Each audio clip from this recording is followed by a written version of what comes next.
बारिश की बूंदें शीशों पर लगातार गिर रही थीं, जैसे हर एक बूंद इस घर की दीवारों में छुपे राज को बाहर निकालना चाहती हो। कमरे में खामोशी थी, लेकिन उस खामोशी के अंदर तूफान पल रहा था।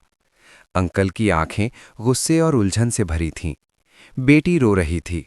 आर्यन के चेहरे पर बेचैनी साफ दिख रही थी, और वो अब भी शांत खड़ा था, लेकिन उसके मन में सवालों का सैलाब था। तभी अचानक बाहर से एक कार के ब्रेक की तेज आवाज आई। सबकी नजरें दरवाजे की ओर उठ गईं। दरवाजा खुला और अंदर आए एक बुजुर्ग आदमी, जिनके चेहरे पर सख्ती भी थी और सच्चाई थी। अंकल उन्हें देखकर चौंक गए। आप यहाँ कैसे? बुजुर्ग ने गहरी आवाज में कहा। मुझे आना ही था, क्योंकि आज जो होने जा रहा है वो सिर्फ एक सगाई नहीं, एक बहुत बड़ी गलती है। कमरे का माहौल और भारी हो गया। वो बुजुर्ग कोई और नहीं, बल्कि अंकल के पुराने बिजनेस पार्टनर थे। वो शख्स जो 20 साल पहले अचानक गायब हो गए थे, वही साल जब उसे ठुकराया गया था। वो युवक हैरानी से उन्हें देख रहा था। उसे याद आया, 20 साल पहले जब वो इस घर से अपमानित होकर लौटा था, उसी दिन शहर में खबर फैली थी कि अंकल के बिजनेस में बड़ा नुकसान हुआ है। और उसके बाद से अंकल ने हर रिश्ता सिर्फ फायदे के हिसाब से जोड़ना शुरू कर दिया था। बुजुर्ग ने सबके सामने सच रखा। तुम सबको लगता है कि ये सगाई एक बिजनेस डील के लिए है, लेकिन सच्चाई इससे कहीं बड़ी है। आर्यन असहज हो गया। आप कहना क्या चाहते हैं? बुजुर्ग ने उसकी तरफ उंगली उठाई। मैं ये कहना चाहता हूं कि तुम्हारी कंपनी पहले से ही कर्ज में डूबी हुई है। तुम इस सगाई के बहाने इनका प्रोजेक्ट हथियाना चाहते हो। शादी के बाद साइन करवाकर सब अपने नाम कर लोगे। कमरे में जैसे बम फट गया। अंकल की आंखें फैल गईं। ये झूठ है। आर्यन चिल्लाया, आपके पास क्या सबूत है? बुजुर्ग ने फाइल मेज पर फेंकी।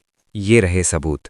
बैंक के कागज, लोन की डिटेल और वो अग्रीमेंट जो तुमने छुपा कर रखा था। अंकल के हाथ कांपने लगे। उन्होंने कागज पलटे और उनके चेहरे का रंग उड़ गया। लड़की ने हैरानी से आर्यन की तरफ देखा। तो ये रिश्ता सिर्फ एक सौदा था? आर्यन चुप हो गया। उसकी खामोशी ही सच बन चुकी थी। वो युवक आगे बढ़ा। अंकल, 20 साल पहले आपने मुझे ठुकराया क्योंकि मैं गरीब था।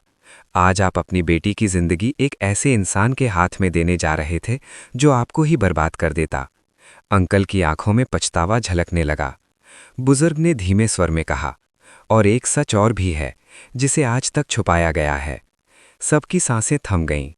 20 साल पहले जब ये लड़का यहाँ आया था, उसी दिन तुम्हारे खिलाफ साजिश रची गई थी, तुम्हें बिजनेस में डुबोने की। और उस साजिश के पीछे आर्यन के पिता थे। अंकल के पैरों तले जमीन खिसक गई। तुम्हें लगा कि इस लड़के का आना अशुभ था, लेकिन असली दुश्मन कोई और था। अब सब कुछ साफ हो चुका था। 20 साल पहले जो गलत फहमी हुई वो एक साजिश का हिस्सा थी। अंकल ने कांपती आवाज में कहा, तो मैंने अपनी बेटी की खुशी भी खो दी और एक सच्चे इंसान को भी। लड़की की आंखों से आंसू बह रहे थे, लेकिन इस बार उनमें डर नहीं, उम्मीद थी। वो युवक धीरे से बोला, अंकल, मैं बदला लेने नहीं आया था, मैं सिर्फ अपना प्यार वापस लेने आया था। लेकिन अगर आप आज भी मुझे गलत समझते हैं तो मैं चला जाऊंगा, क्योंकि प्यार जबरदस्ती नहीं होता। अंकल की आंखें भर आईं। उन्होंने पहली बार उसके सामने सिर झुका दिया।